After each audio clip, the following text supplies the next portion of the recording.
At a high school party, I was drunk and ended up having a one-night stand with the best guy in our class. A month later, I found out I was pregnant. To my surprise, he proposed to me, but not long after we got married, I lost the baby. Still, our marriage continued, although he was never warm or affectionate toward me. 2 years later, I discovered that he hadn't married me out of love. He did it to fulfill his grandfather's dying wish. To make matters worse, he was in love with another woman. That's when I decided I wanted a divorce. That night, after making love, I softly said, "Mateo, we should get a divorce." My voice was gentle, but I felt his body tense in my arms. Mateo looked down at me. "Why?" he asked, with the calm demeanor that always defined him. "We got married because of the baby, but unfortunately the baby is no longer here," I replied, meeting his eyes with firmness. "I've gotten used to being alone, to be honest. With or without you, it feels the same. But without you, I wouldn't have so many expectations or frustrations. I think you probably feel the same. After the divorce, I won't have to deal with your disdain, my mother, or my relatives, and you won't have to put up with my greedy family." Mateo said nothing, just looked at me in silence. His brown eyes grew darker. When I thought he wouldn't answer, he nodded silently. "All right," he said. "No more questions, no further explanations." It was just like when I agreed to marry him. One simple "all right." That was the Mateo I knew. I smiled at him, holding back my tears, and gently rested my head on his chest, embracing him one last time. Mateo didn't react. He simply let me hold him in silence. Then, I carefully pulled away. "I'm going to take a shower," I said as I was about to get up from the bed, but someone grabbed my arm and pulled me back onto the soft mattress. Mateo kissed me forcefully, but seeing the panic in my eyes, he stopped. His eyes were full of anger, but he gradually calmed down, turned away, and lay down beside me. "Sleep," he said, closing his eyes. The next morning, when I woke up, Mateo was gone. I started packing my things. Before leaving, I took one last look at the house where I had lived for 2 years. I left the keys and the divorce papers on the table and sent Mateo a message. "I've signed the divorce papers and left them on the table. I've asked Don Suarez to handle everything. Whenever you're ready to finalize the process, I'll be gone. Take care." Mateo was in a meeting when he received the message. Upon reading it, he froze. No one in the room had ever seen him so disoriented, especially his secretary. Lucia, who had known Mateo for years, was shocked. "Mr. Braxos?" she whispered, trying to get his attention. Mateo glanced at her, calmly placed his phone on the table, and continued speaking. But just when everyone thought he was fine, he suddenly said, "This meeting is over." He grabbed his phone and left the room in a rush. The others exchanged confused looks. "What's going on with Mr. Rack?" Mateo went straight home. It was the first time he had ever done so during work hours. The house was clean, but there was no trace of me, just the divorce papers on the table, lightly moving with the breeze. Mateo walked over and picked them up. The agreement was simple. I had stated that I didn't want anything from him. Mateo stared at the divorce papers, lost in thought. After a while, the soft sound of a door opening broke the silence. Mateo suddenly turned his head toward the door. His mother, Selena, had just entered and was startled by his abrupt movement. "What's going on?" she asked, confused. Mateo responded coldly, "Why are you here?" "I thought you might be bored alone at home, so I came to keep you company," Selena replied, smiling as she approached him. "Why are you home so early today? Did something happen?" As she spoke, Selena frowned, noticing the tension in the air. "She's fine," Mateo said, looking at Selena. "Do you come here often?" "No, just occasionally," Selena replied, uncomfortable. After saying that, she noticed the tense expression on Mateo's face and quickly changed the subject when she saw the papers in his hands. "What's that?" she asked, trying to grab them. Mateo pressed them firmly against the table. "Nothing important," he said, looking at Selena. "You don't need to be here. Nadia has her own matters to deal with. When we have time, I'll take her to see you." Selena wanted to say something like she canceled, but instead replied quickly, "All right." However, she couldn't help but remind him. Nadia has been resting for over a year, but she still hasn't gotten pregnant. It might be a consequence of the miscarriage. She should get a checkup. What if she can't have children? "I don't want children," Mateo responded, and Selena stared at him, stunned. Mateo continued, "You can leave now. If it's not urgent, don't come back." Selena opened her mouth to protest, but under her son's cold gaze fell silent and turned to leave. Mateo watched as the door closed and, looking around the now empty house without me, let out a deep sigh. He picked up his phone and dialed his assistant's number. "Harris, schedule a meeting with Mr. Harvey to handle my divorce," he said. He hung up, tossed the divorce papers back onto the table, and left the house. I had moved back to my small home on the outskirts, the same one I had bought before getting married. It was in that little place where Mateo and I had our one-night stand, where I found out I was pregnant, and where everything led to our marriage. But now that I was divorcing him, I thought he would probably feel relieved. I picked up the phone and called the real estate agent who had helped me buy the house. Hi, I want to sell my house in Chinzian Bay. Could you help me with the process? 2 days later, Harris saw my house listed for sale online. He couldn't help but glance at Mateo, who was sitting in his office. Since Mateo had asked Harris to assist with the divorce, he had learned about Mateo's separation from Nadia. As far as Harris knew, Mateo and I had always seemed to have a good relationship. We weren't the type of couple to show much affection in public, but neither had we ever appeared to hate each other. Harris couldn't understand why we had divorced so suddenly. Over the past few days, Mateo hadn't acted like a typical heartbroken divorcee, except for the time he had left the meeting visibly upset. Otherwise, everything seemed normal. However, Mateo had been spending even more time at the office and had become more demanding with work. Harris felt that the divorce was beginning to affect him. Harris didn't want to keep working in such a heavy atmosphere, but he felt trapped in a dilemma. Suddenly, Mateo looked up from his computer screen and stared at him. What is it? Harris jumped. Nothing. Then why are you looking at me like that? Mateo asked, frowning. Harris hesitated, but Mateo insisted, Speak up already. Finally, Harris gritted his teeth and turned his phone screen toward Mateo. Nadia is selling the house. She might be leaving. When Harris showed me the phone screen, I felt the air leave my lungs. There it was. My house, our house, listed for sale as if it were just another object without value. Even though I already knew Nadia was determined to leave, seeing the listing hit me in a way I hadn't expected. It was as if reality slapped me in the face, reminding me that what I once thought I had under control was completely falling apart. I stayed silent for a few seconds, staring at the photo of the facade, the same facade where, 2 years ago, I had decided that fulfilling my grandfather's wish was more important than following my heart.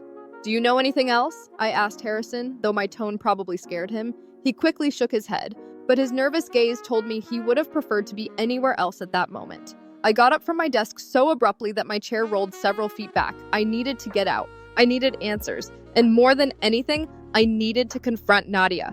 I grabbed my coat and car keys, ignoring Garris's questions as I stormed out of the office. The drive to the house was a chaotic blend of memories, guilt, and something I didn't want to admit: fear. The trip wasn't long, but every second in the car felt endless. Memories struck me one after another, as if the past itself wanted to reprimand me for everything I had done wrong. The first time I saw that house was when Nadia bought it. Before everything began, she showed me every corner with a mix of pride and nervousness, as if she feared I might judge her. I never said anything, but secretly, I loved how every detail seemed to shout her personality. The yellow curtains that let in too much light, the gray couch she picked because it was comfortable, not pretty. Now, seeing it up for sale felt like a part of me was being torn away. When I arrived, the silence hit me like a punch in the stomach. The house was empty, but not in a physical sense. It was the kind of emptiness left by the absence of someone who truly filled the space. I unlocked the door with my key, though it felt like I no longer had the right to use it. The echo of my footsteps resonated as I walked down the hallway. Everything was still the same, yet entirely different. The walls seemed grayer, the air heavier. In the living room, on the small wooden table, I found something I hadn't expected: a handwritten letter. My name was written on the top. My hands trembled as I picked it up. It was simple paper without an envelope or embellishments, but Nadia's handwriting was unmistakable. Rounded, precise, as if each letter had been carefully drawn. I sat on the gray couch, the one I had always criticized, and opened the letter. The scent of her perfume, lavender with a hint of lemon, hit me before I even read the first word. Mateo, I don't know if these lines will mean anything to you, but for me, they are a way to close a chapter that never should have begun. For these past 2 years, I've tried to do what you wanted, what your family expected, but I always knew it wasn't enough. I saw it in your eyes from the first day, and I felt it every night in the coldness of your embrace. I don't blame you. We both entered this for the wrong reasons, but I can't keep being a shadow in my own life. We deserve something better, even if it's apart. Take care. I read those words at least 3 times before I could process them. My chest felt like it was being crushed. There were so many things I wanted to say to her, but it was too late. The letter wasn't just a goodbye, it was a verdict. And the worst part was, she was right. I couldn't sit there holding the letter while her words echoed in my mind. I stood up, almost on impulse, and walked to our bedroom, or what was left of it. The closet was half empty, her clothes were gone, but her presence lingered. The red dress she used to wear for our special dinners no longer hung on the rack, but its image appeared in my mind like a ghost. I walked to the vanity table and saw that only a few small items remained: a cracked mirror she never wanted to replace, and a small silver bracelet I had once given her. Now, it seemed like a forgotten relic. I wondered if she had left the bracelet on purpose, as a silent message. Was it a symbol meant to remind me of everything I had destroyed? Or was it just something that no longer held meaning for her? My thoughts swirled as I walked through the house. Every corner held something of hers, something that now seemed to scream her absence.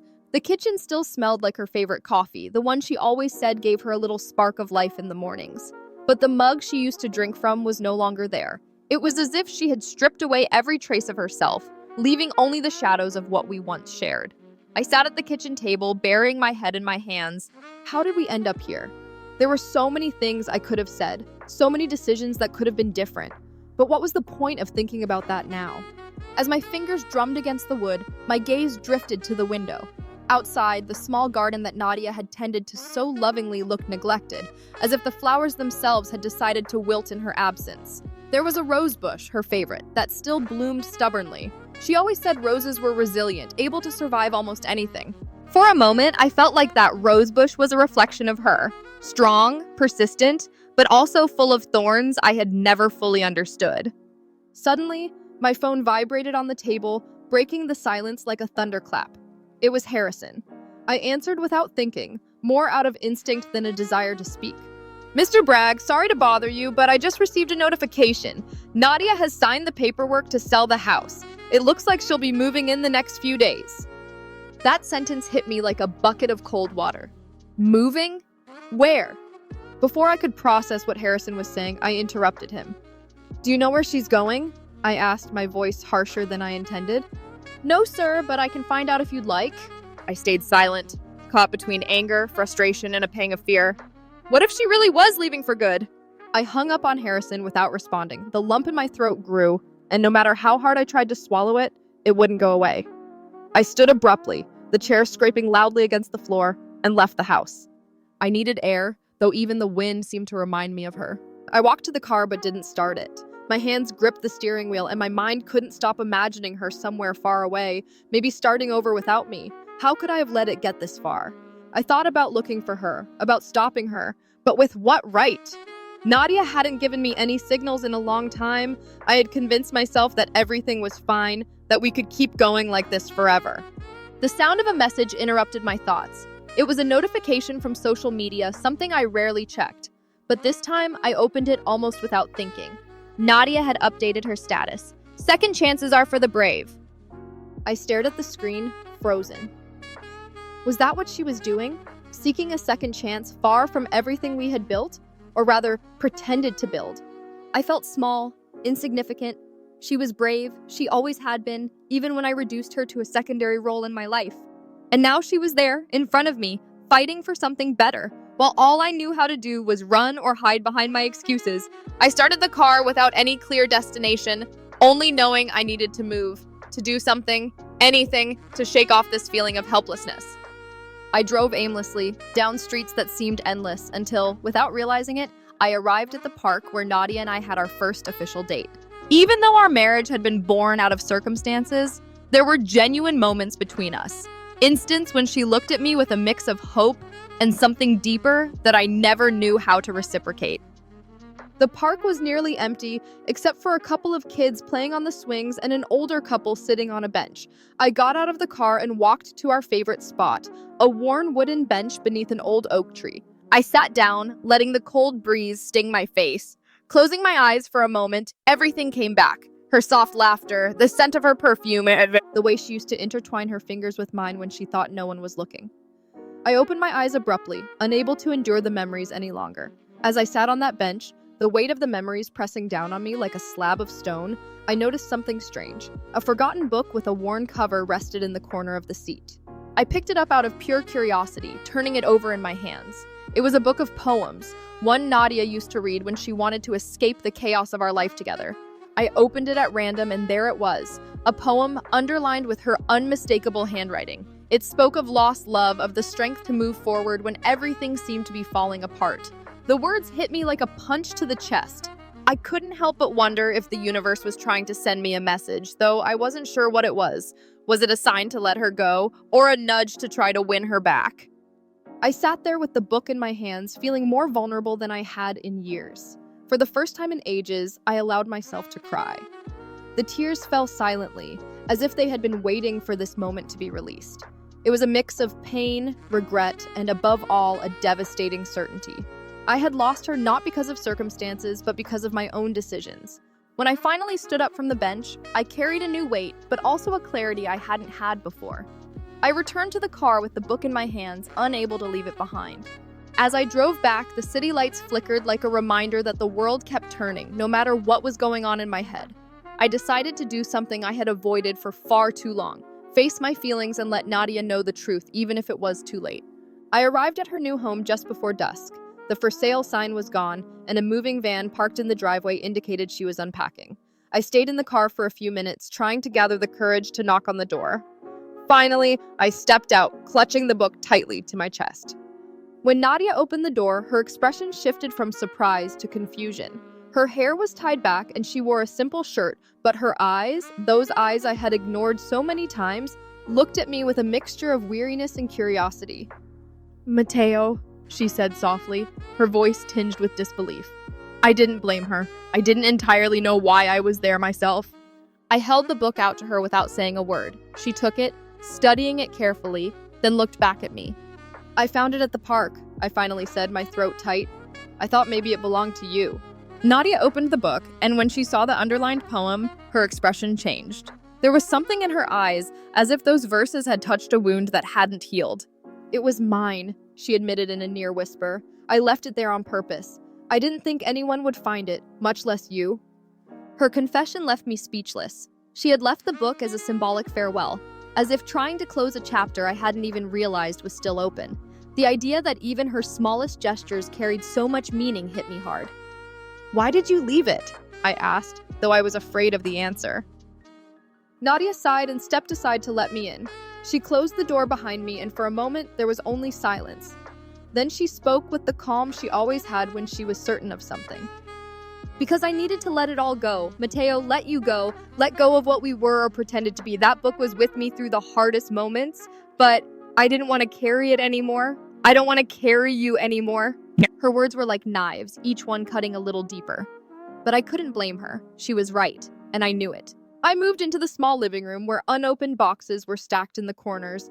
Everything in that place screamed of a new beginning, and I was the intruder who didn't belong there. "Nadia, I started, but she raised her hand, stopping me. "Don't say anything. If you've come to apologize, it doesn't matter anymore. The only thing I want to know is why now? Why decide to look for me just when I'm learning to live without you?" Nadia's question left me frozen. It wasn't something I could answer easily, and I knew that any excuse would sound empty. I took a deep breath and looked her in the eyes, those eyes that always had a spark I never fully understood. "Because I'm an idiot, Nadia. Because I thought what we had could survive on routine, on agreements without realizing I was losing you." My voice cracked. "And I forced myself to keep going. I never valued you the way you deserved." She watched me in silence, her expression hard, but there was something else in her eyes, something I couldn't decipher. She crossed her arms and turned her back to me, walking towards one of the open boxes. She pulled out a photograph of the two of us on our wedding day. It wasn't a happy photo. Our smiles were forced, and our eyes told very different stories. She held it in front of me. "Look at us, Mateo. This is what we were. Two people who didn't even know how to fit into each other's lives." I couldn't take my eyes off the photo. Every detail I had once ignored now seemed impossible to avoid. Her dress, slightly wrinkled because no one bothered to help her fix it. My stiff posture, as if I were posing for a magazine rather than marrying the woman who was supposed to be my life partner. That image was a cruel reflection of what we had been, and it hurt more than I wanted to admit. "You're right," I finally said, my voice low but firm. "I wasn't there. I always saw you as something I had to manage, a commitment to fulfill, but I didn't realize what you really meant until it was too late." Nadia set the photo down on the table and turned toward me for the first time. I saw something like sadness in her expression, but also a determination I knew I couldn't break. Mateo, I don't want you to torment yourself. There are no villains here. It was a mistake from the start. We were both in a place where we thought meeting expectations was enough, but it wasn't. Now I just want to move on, and I think you should too. You're not. I felt it slowly because I knew she was right. There was nothing more to say, but the words kept choking in my throat, fighting to escape. I looked down at the floor, unable to hold her gaze any longer. Everything in that moment made me feel small, insignificant, as if I were standing in front of something I could no longer change no matter how hard I tried. "Is there anything else you want to say?" she asked. Her tone was neutral, almost cold. I shook my head, knowing that if I opened my mouth, the emotions would break me. I turned towards the door, my steps slow and heavy, as if something was pulling me back. Before leaving, I stopped and whispered, "I hope you find what you're looking for, Nadia. You deserve it." She didn't answer. I only heard the faint creak of the floor as she walked toward the kitchen. I left the house, leaving the book and the memories behind. When I closed the door, I felt like a part of me got trapped in that space, a fragment I could never get back. I got into the car, feeling the air grow thicker, almost suffocating. As I started the engine, my mind kept returning to the words she had said. We both need to move on. How do you move on when everything that mattered seemed to be left behind? But as much as it hurt to admit it, I knew it was true. We had built something on foundations so fragile that the slightest shift had caused it to collapse. I drove without a clear destination. Just letting the road guide me, I ended up parked in front of a lookout spot I used to visit when I needed to think. From there, the city view sparkled like a million promises that would never come true.